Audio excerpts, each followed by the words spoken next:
invited to speak to this very special women's group during the Yemei HaSfira on the topic of making counting count. Now, we all know that we make a count every single day, and we just don't say the name of the day like the 15th. We say it's 2 weeks and 1 day, or if we're counting the 20th, we'll say it's 2 weeks and 6 days. So we make a cheshbon.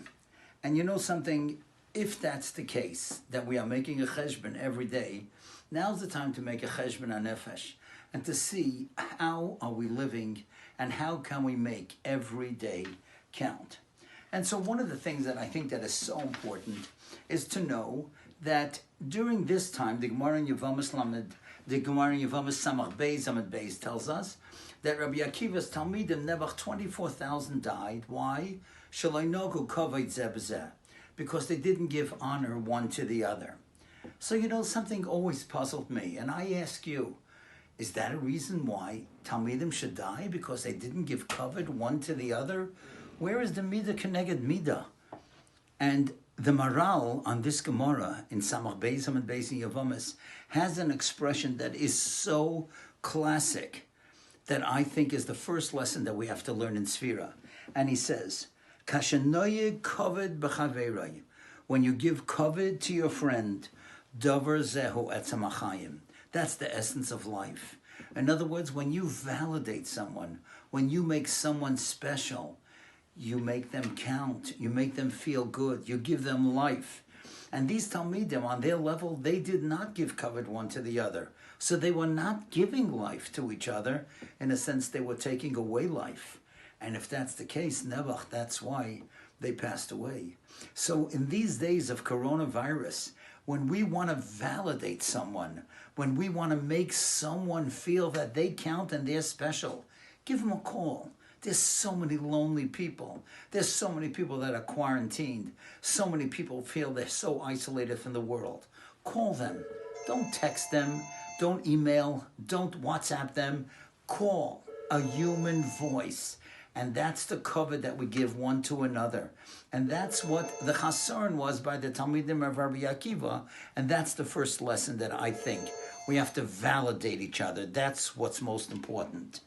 There's a second lesson that I think that is so important for all of us, especially during this time. We know that the Talmidim of Rabbi Akiva died within a period of 33 days. That's 24,000 Talmidim within a period of 33 days. I don't know if you ever did the math, but I did the math. You know what that comes out? 727 Talmidim died every day. Imagine if you were Rabbi Akiva. Think about it for a second. What would your reaction be?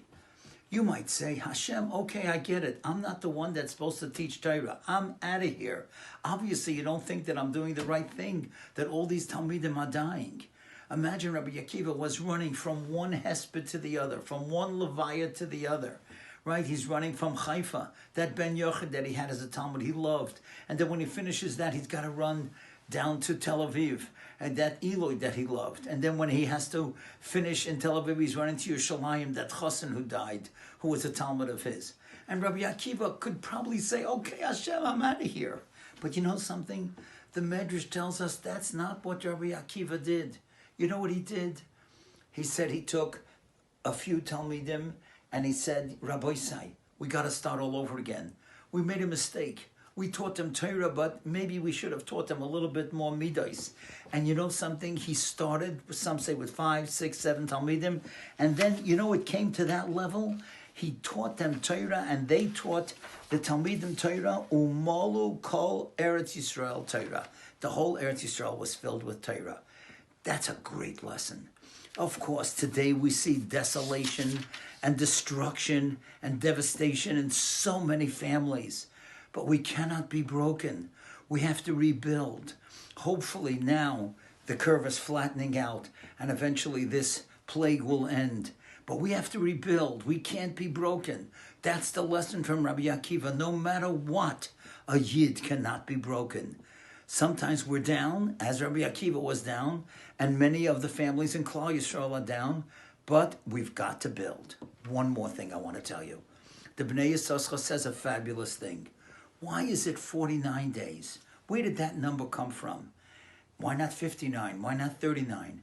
And he says, if you take a look in the Mishnah and Ovis and Perek Beis, Rabbi Yochanan ben Zakkai asked his Talmidim, what's the best midah to have? And one of the Talmidim said, Leiv Toiv, to have a good heart. And the other Talmidim said something else, but Rabbi Yochanan ben Zakkai said, Rabbi Lezer ben Aroch, you said Leiv Toiv, that's the best. Because no matter what other midas other people spoke about, Leiv Toiv includes that. Leiv is B'Gematria 32. Toiv is 17. 32 and 17 is 49. That's what we have to develop. How do we make our days count? By having a Leiv Toiv every day. Doing a good thing. The Chofetz Chaim says every day we have to do a chesed for another person. It's not easy, especially at a time when you're quarantined, but we got to figure it out. We have to have a Leiv Toiv. We're preparing 49 days to get to Shavuos. I'll tell you one quick thing, and with that we'll close.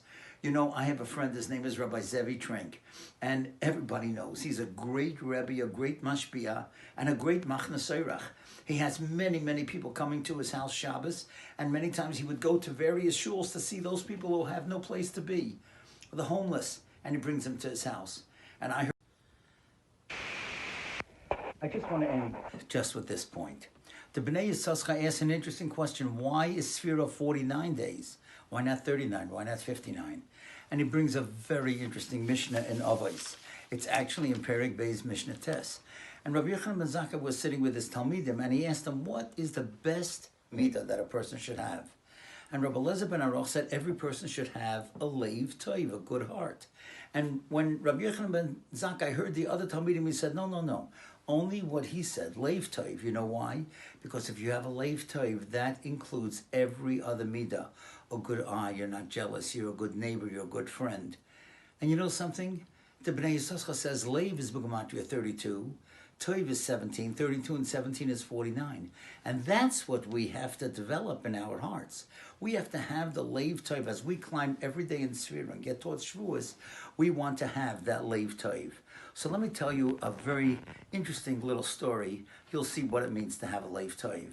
The tells Rosh Hashiva, Rav Mordechai Gifter, was once traveling with his wife from LaGuardia Airport in New York to Cleveland, where his yeshiva was. The Tells yeshiva was in Cleveland. It was the last flight out of LaGuardia Airport. As he was about to get on the airplane, he noticed that there was a Talmud that was trying to get on the flight. Now, I'm sure it's that way in Europe or in England, wherever you're watching, but there is such a thing as standby. In other words, that somebody could come the last minute, even though he doesn't have a reservation, but if there is still an extra seat available, he'll be able to get on. And that's how this Talmud was able to get on, because there was one extra seat still available. Now, in those days when Rav Gifter was alive, they used to still serve kosher meals on domestic flights from New York to Cleveland, which is in the United States. And when the stewardess was serving the meals, she gave one a kosher meal to the bocher. And the bocher said, this can't possibly be my meal, because after all, I didn't even have a reservation. I just got on the last minute. I didn't reserve this meal. And the stewardess said, young man, you're right. It's not your meal. It's the rabbi's meal. The rabbi said, we should give it to you. He said, what? I'm going to eat the rabbi's kosher meal? I can't take the rabbi's kosher meal. And he went over to the Rosh Hashiva, Rav Gifter, and he said, Rosh Hashiva, thank you so much, but there's no way that I could eat the Rosh Hashiva's kosher meal. And listen what Rav Gifter said to him. Rav Gifter said, younger man, let me teach you a lesson. I'm traveling with my... Younger man, I want to teach you a lesson. I'm traveling with my Rebbitzin tonight. No matter how late we get to Cleveland, I'm going to get supper. But you, by the time you get to the dormitory, the kitchen will have been closed 3 hours ago. You're going to go without supper. I just wanted to be sure that you had supper. That's a Leiv Toiv. The Rosh Hashiva is not thinking about himself. He's thinking about the Talmud who's going to go without supper. And you know what the Talmud said afterwards? He said that he saw then that a Gadol b'Torah is a Gadol b'Chesed. A great person in Torah is a great person in Chesed. And that's what a Leiv Toiv is all about. So let's learn all these lessons that we spoke about. Let's learn what the Maral tells us. When you validate someone, you give them life. Let's be like Rabbi Akiva. No matter what's going on, we will not be broken. We will rebuild. And finally, let's have that Leiv Toiv, as Rabbi Gifta had for that Talmud. Thank you so much for inviting me. Thank you for listening. And let us make sure that every day counts.